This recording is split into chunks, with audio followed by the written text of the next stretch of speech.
abrir la palestra al debate, me toca a mí hacer algunos comentarios que espero que sean breves.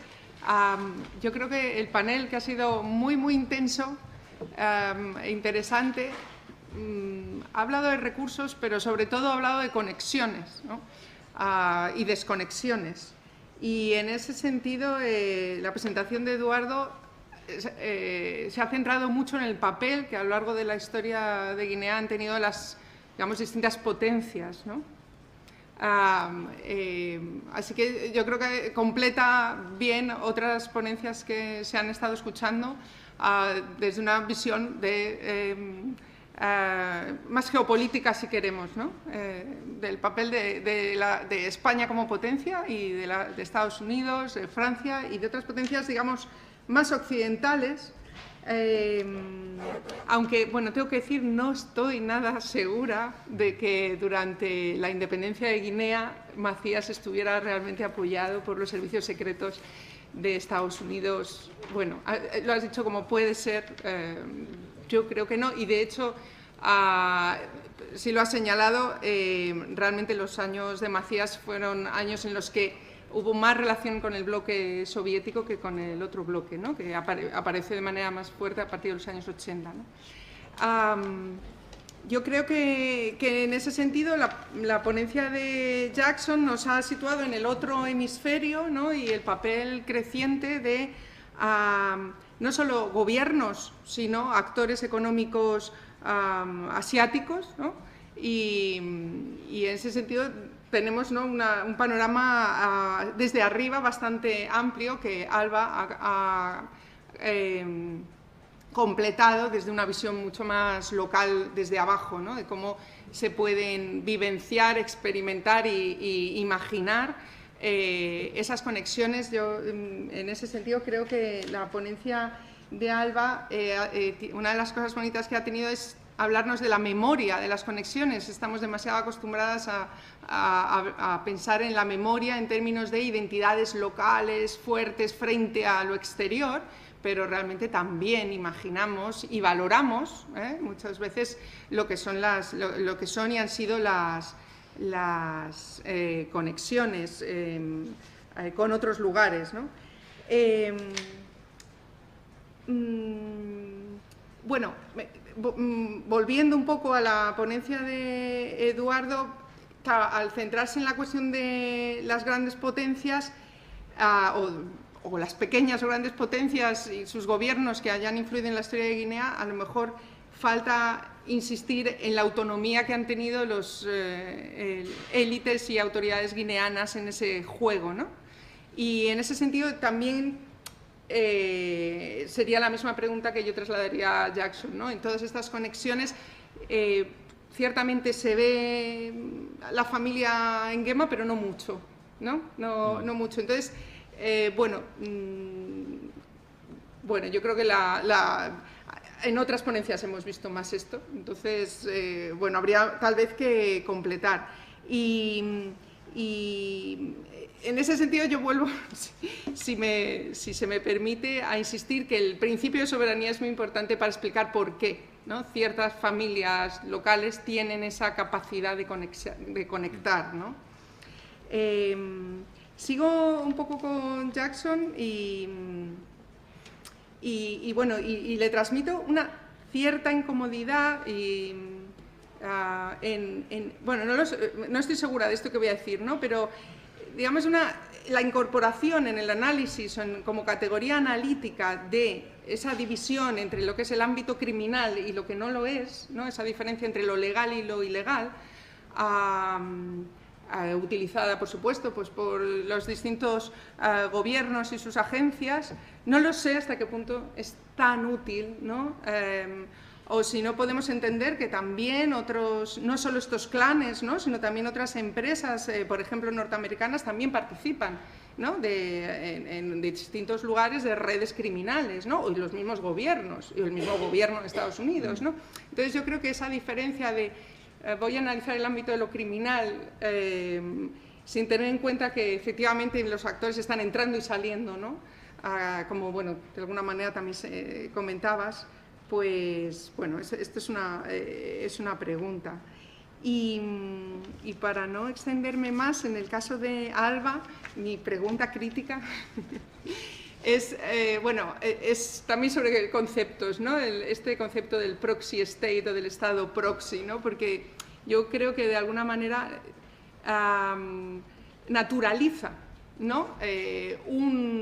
Una realidad histórica que es el estado de bienestar, diría yo, como si fuera algo que normalizado, ¿no? Y todo lo que se sale de ahí es patológico y hay que explicarlo como algo que es pseudo-estado. Y yo en realidad creo que los órdenes políticos pues son muy diversos y en todos ellos hay una relación compleja y diferente entre actores que son políticos, actores que son económicos. A lo mejor hay otros conceptos, como por ejemplo el concepto de descarga, ¿no? Que podría ser útil, de cómo el gobierno guineano descarga en empresas en un momento determinado, pero a veces es que pasa al revés, son las empresas las que descargan en órganos estatales ciertas funciones y se hacen uso, ¿no? de ellas. Yo le daría una vuelta a la utilidad de esto de Estado proxy. Bueno, aquí me pongo un plan amiga, colega, sugiriendo. Bueno, pues no sé si queréis contestar o acumular alguna pregunta. ¿Contestáis primero una primera ronda? Me dejáis un momento, simplemente porque me tengo que ir, lo siento mucho. La verdad es que estoy fascinado con las dos presentaciones, tanto de Jackson como de Alba. Me parece que todas las presentaciones son muy complementarias. Y en cuanto a lo que tú mencionabas de la posible participación de los servicios secretos británico y norteamericano, bueno, está sugerido por Herrero de Miñón en sus memorias y yo creo en que eso pueda ser posible si tenemos en cuenta la geopolítica del momento pero bueno, también puede ser lo contrario, pero yo me inclino a favor de esta tesis. Yo creo que la presencia de los servicios de inteligencia tanto en Guinea Ecuatorial como en todos los países de la región es constante y permanente. Me imagino que estos servicios de inteligencia son muy conscientes del uso que puede estar haciendo Corea del Norte, China, otras potencias que han llegado nuevas a la región. Y desde el momento en que estas presencias puedan ser controladas y no creen problemas a los grandes intereses de Estados Unidos o de Francia, continuarán. La familia tiene un poder limitado, que representan sus cuentas financieras fuera de Guinea. Esas cuentas puedan desaparecer de la noche a la mañana y la posibilidad de su huida también. Con lo cual, todo forma parte de un gran juego de intereses que se actualiza constantemente de acuerdo con la situación. La llegada de Trump al poder va a reafirmar estos intereses. Por eso yo hablaba de que, desde mi punto de vista, evidentemente, no existen grandes esperanzas de un cambio político próximamente en Guinea Ecuatorial, precisamente por la nueva política africana de Trump, que si en Obama tampoco era realmente favorable a los derechos humanos o la democracia, sí por lo menos hacía una ficción de todo ello, ¿no? Y podemos recordar aquí el famoso discurso de Accra, ¿no? Pero por eso mismo era la conclusión final, desgraciadamente, ¿no? Sí. No, muchísimas gracias por el comentario. De hecho, estoy construyendo todavía el marco conceptual y evidentemente puede variar. Pero yo había elegido proxy Estado porque en realidad las corisqueñas perciben, o esa es mi impresión, perciben a la compañía como los de Obiang, como el Estado, como la llegada finalmente del Estado a la isla.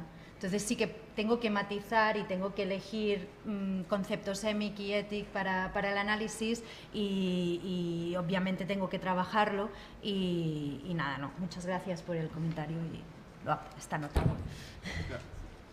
And so if I understood correctly, it's about selection of cases and why that doesn't apply to the states if to assume the difference between the illegal indoor analysis is appropriate or more an analytic concept. Right.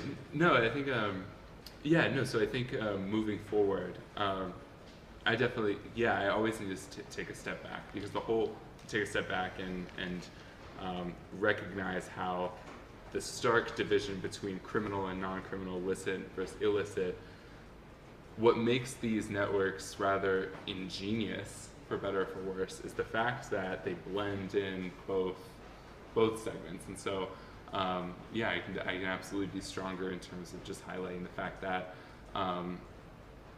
that many of these business practices are perfectly legal.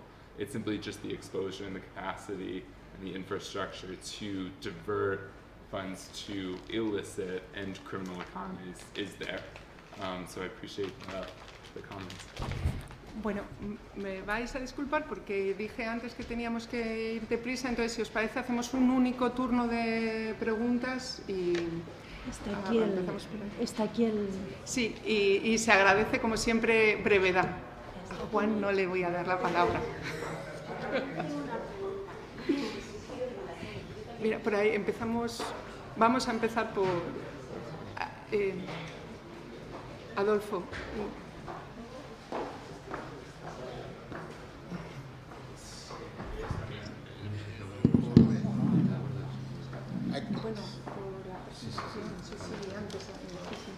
My name is Nico from New York University School of Engineering. Mr. Miller, it was wonderful. Are you listening? Okay. Wonderful, detailed, concise expose. Very helpful. But my question is, with all this expose, in your view, what do you think can or might happen? What can happen? What is to be done? Because Robert Kliger, from your school, Harvard, called them tropical gangsters. I mean, these are tropical gangsters dealing with this international mafia.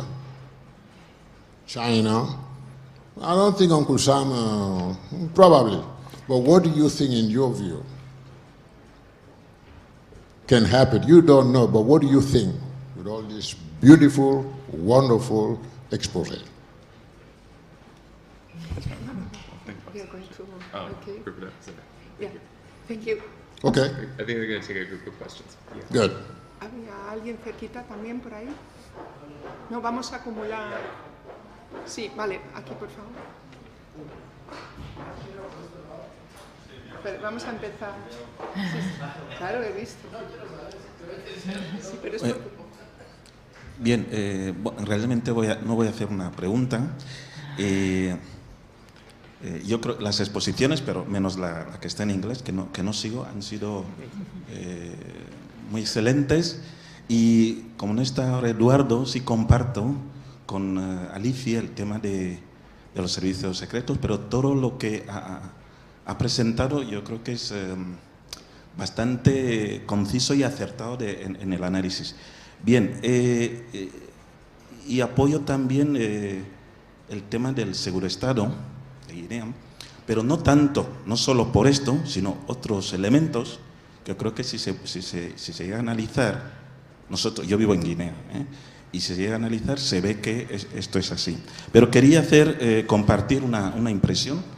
Yo estuve en Corisco en 1998. La descripción que hace de cómo, bueno, aunque usted estuvo unos años después, pero era esto, el tema del abandono. Yo tuve esa impresión. La única presencia que yo vi ahí del Estado era el puesto militar. Usted ha añadido más cosas, para mí era un puesto militar en el que todos los componentes eran fan. Yo soy fan, Era el único vestigio del Estado en una isla abandonada. Y también quiero compartir el tema del parlamentario, que era un cacique, o sea, es el dueño. Y además quiero hacer una anécdota, porque en ese año yo venía de España, era el primer sitio, habiendo estado en Malabo y en Bata, que pude tomar un refresco, frío, ¿no? O sea, era un momento Bueno, ese es el abandono. El tema quiero enlazarlo, como he estado también en Anobón, en 2014. Es prácticamente lo mismo, ¿no? O sea, y además es en torno a la misma empresa. La sensación de abandono que también volví a ver en Annobón, ¿no? Y eso es lo que quería compartir, que la impresión es exactamente la misma, y creo que el proyecto del aeropuerto no tenía fines de desarrollo, y se ve la empresa, que es una empresa guineo-marroquí, donde está el jefe de Estado y todo lo demás, y o sea, se regaló a Annobón, a esa misma empresa. Y quiero hacer otro aspecto relacionado con la industria extractiva. Hay la responsabilidad social corporativa de las empresas extractivas, incluyendo Forestal, tienen la obligación de hacer obras sociales. Pues en Annobón, habiendo dado la concesión a esa empresa y cogía los recursos primarios de Annobón, no pudo hacer ni un solo pozo de agua, ni una sola obra social para Annobón. Y tenía todas las concesiones de la isla. Entonces, quería simplemente compartir y hacer ver que en Annobón el esquema es prácticamente igual. Gracias. Muchas gracias. Alba, que a lo que me diga que contestemos a la encuesta, que vamos por mi culpa. No pasa nada. Sí, muchas gracias a los tres. Bueno, uno no está aquí. Y bueno, la primera era, creo que Alicia ya lo ha preguntado. No sé dónde ha ido nuestro. Se tenía que ir. Se ha tenido que ir. Sí. Bueno, pues sí, pero bueno, es algo quizá una reflexión para todo el mundo, ¿no? Esa de que encontramos una opinión, una reflexión, o encontramos algo, alguien nos dice algo de, encontramos algo en el archivo o encontramos algo en las memorias de alguien. Eso es una prueba, así que para nosotros, ¿no? Para los investigadores. Pero una prueba, en definitiva, no quiere decir que sea suficiente para elaborar un argumento firme, ¿no? Y yo creo que su comentario sobre el papel de los servicios secretos británicos y americanos es como un ejemplo de ese, digamos, error, ¿no? De utilizar un solo elemento para construir un argumento incluso, o una sugerencia así. Pero bueno, para Alba, muy rápidamente, me parece, ya habíamos hablado un poco y me parece fascinante el tema, incluso el mismo concepto del proxy del Estado, ¿no? Pero como estás en estos momentos iniciales, creo que sí, yo creo que hay que pensarlo más, darle una vuelta más quizá y yo estaba pensando a nivel histórico, ¿no? Por ejemplo, las compañías que dices, o las factorías y todo esto, yo no creo tanto que fuesen representantes del Estado colonial, eran más bien, en todo caso, representantes de la autoridad europea, por así decirlo. Y yo creo que se habla más, y creo que Alfredo lo ha mencionado, estamos hablando más en un contexto de vacío de poder. En un contexto de vacío de poder, no necesariamente, cuando hablamos, por ejemplo, de las charter companies, ¿no? Históricamente teníamos las compañías que iban a una parte del África Atlántica o África del Este y ya se les había asignado el papel de que ahí iban a ejercer la soberanía en favor de Gran Bretaña o quien fuese, o Portugal o quien fuese.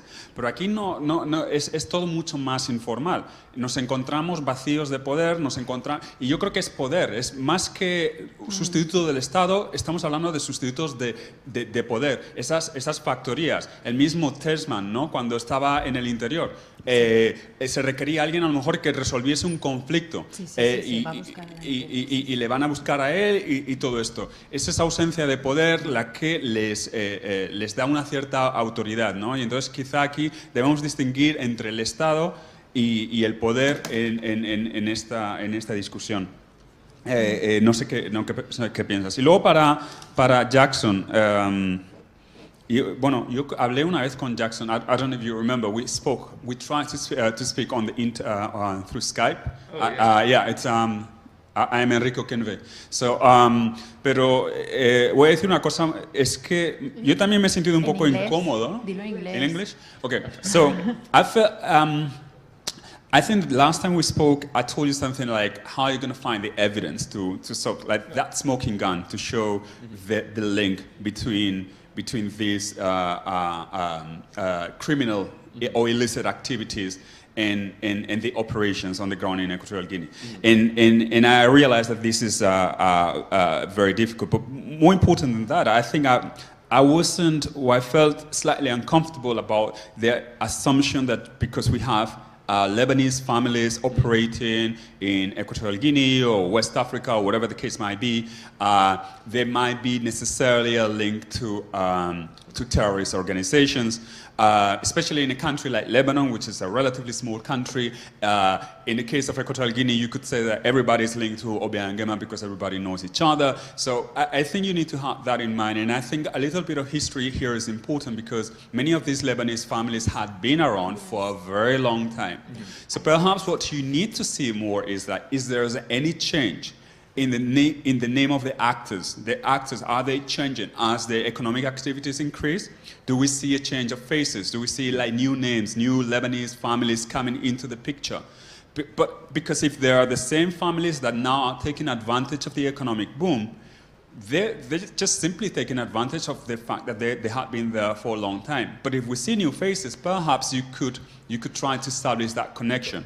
But that history, I think, is important to trace back because you mentioned EGTC, that EGTC is Santi, ¿no? Es como, sí. Sí. No, Santi, no. EGTC es... Son libaneses. So I don't know, ¿quién es la familia? No, ni idea. Son libaneses. Okay, so anyway, just try to see the names behind these companies and see how long they've been operating, and maybe if we see new faces coming in, maybe that's something that you could use. ¿La última? Es la última.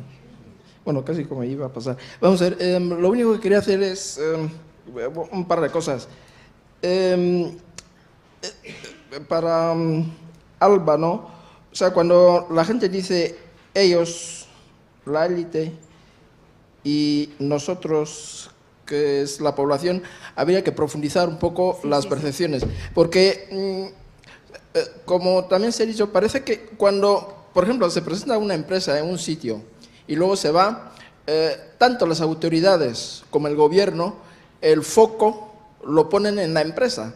Es decir, que cuando dicen que nos han abandonado, a lo mejor no se refieren a esas élites políticas y locales, sino que se refieren a la empresa. Pero, o sea, sí.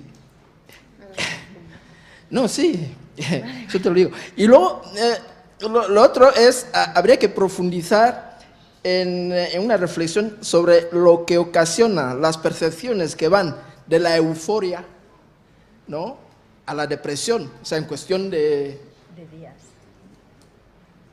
Muchas gracias. ¿Y la última?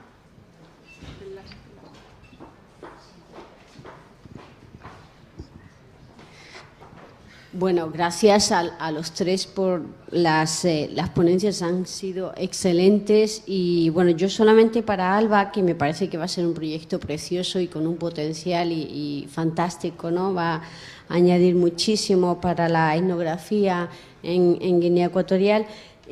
Solamente... sabes que acabo también de llegar de Corisco, aunque ha sido muy rapidito. Entonces, no, solamente dos cositas que me parecían interesantes. A la hora de analizarlo, no sé si he visto muy claro que hacías un poco una diferenciación entre infraestructuras, gobierno y luego proxy empresas. Hay otros intersticios en los que el gobierno también entra dentro de esas empresas, ¿no? Por ejemplo, el barco de Somayec, que va gratis, pues tiene un viernes que es la tasa del gobierno. Entonces, es interesante el ver esos intersticios en los que el gobierno trata de apropiarse o de reapropiarse, ¿no?, de espacios, por ejemplo, a través de instrumentos de regulación que les son legales, que tiene en su mano y que, bueno, pues entra dentro del otro campo privado, ¿no? Y la segunda cosa es comentarte que, bueno, también, no sé, me ha parecido que también podría ser muy interesante el ver cómo tú has hablado de abandono, pero también Corisco ha cambiado mucho, hay 4 complejos turísticos, ¿no? Y una nueva iglesia. Entonces, esa nueva iglesia que se construye justo al lado de las ruinas hay una reapropiación también semántica, no solamente del espacio. Entonces, es la iglesia de los árabes. Entonces, es abandono, pero también es en cierto sentido como una desposesión, ¿no?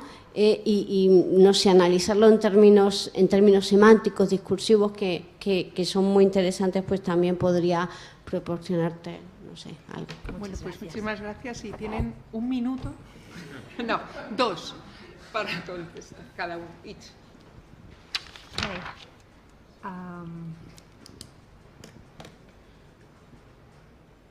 En castellano. Voy a iba a responder. Las factorías comerciales, poder, Estado, lo que me pregunta, ya no me acuerdo quién me preguntaba esto. Sí, tú. Sí. Sí que es verdad. Entiendo lo que me dices y tengo que. Otra vez digo que tengo que matizar los términos que utilizo y los conceptos teóricos que utilizo también. Pero una cosa que sí que me quedó clara con el trabajo de campo es que hay una voluntad de ser gobernado.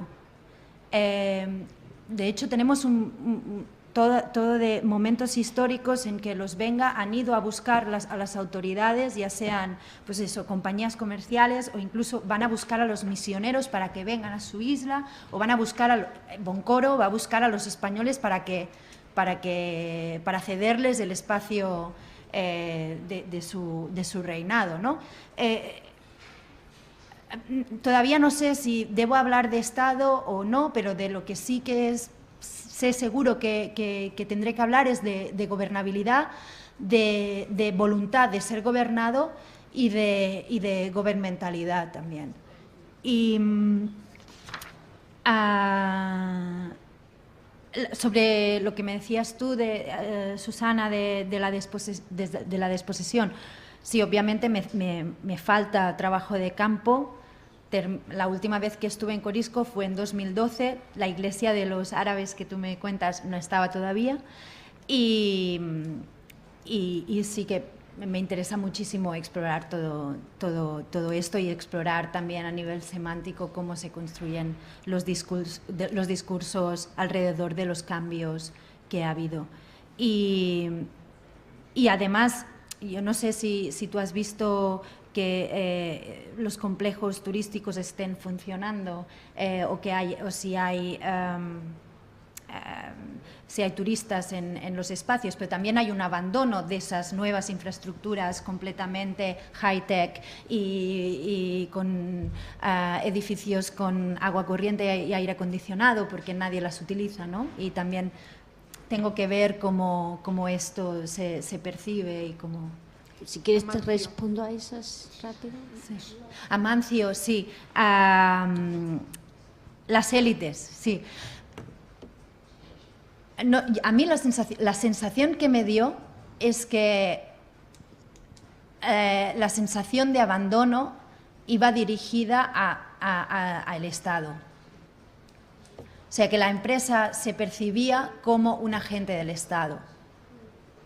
Esa es la sensación que tuve, pero tengo que hacer más trabajo de campo, más entrevistas, pero sí que me interesa muchísimo ver, porque cuando se habla de Guinea raramente se habla de clase social, hablamos muchísimo de las distintas etnias y grupos culturales que hay en Guinea y de las rivalidades que tienen, pero hablamos muy poco de clase, y yo creo que en contextos como, por ejemplo, cuando se habla de infraestructuras, cuando se habla de abandono, cuando se hacen discursos sobre la situación actual de precariedad de la gente, sí que se habla en términos, igual, evidentemente no de clase abiertamente, pero sí de un nosotros y ellos, que yo al final creo que eso tiene más que ver con la noción de clase social que con otras nociones. Ya está. Perdón. Yeah, so I think I think the two questions here pair really nicely. So first, in terms of just the potential for overgeneralizing Lebanese histories on the African continent, I absolutely agree. And what I realized is what I neglected to include in my presentation was further explanation on particularly why these families in particular, on their own accord across a variety of social media platforms, every single name listed up there has claimed over the past 5 years to be sympathizers to both Hezbollah and Amal. And what that speaks to is it speaks back to history, right? It speaks to the fact that no one needs to have this official title or position. No one needs to be this warlord type.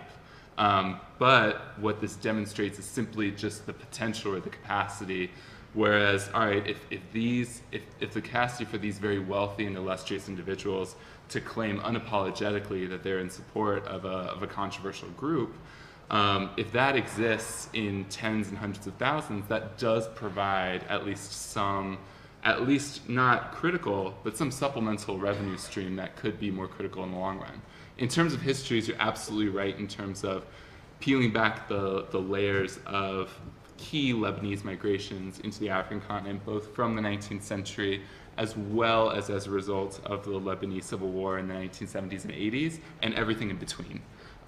With these families in particular, they all came to Equatorial Guinea around 1980 as a response to political instability in the Civil War. So I can't necessarily speak to long-standing Lebanese diaspora communities that obviously have been all over the Congo Basin for hundreds of years. And so with that said, moving forward, what should be done is, number one, I think two things. Number one, we need to catch ourselves up to speed in terms of what globalization has and will look like. Because the last thing that this space needs is another white American shoehorning democracy and saying, oh my gosh, look what's going on. Let's take action. That's what does need to happen, because that keeps happening all over the world, and it's not the best and it's not the most creative solution, right? And number two, right? So number one, it's investigating history and honoring the complexity of those narratives. And number two, it's also being a bit forward-looking. And the reason also why I wanted to focus on Asian actors in particular is not only because, number one, they are managing the largest timber concessions in EG, not individuals, not key sort of close confidants of Obiang.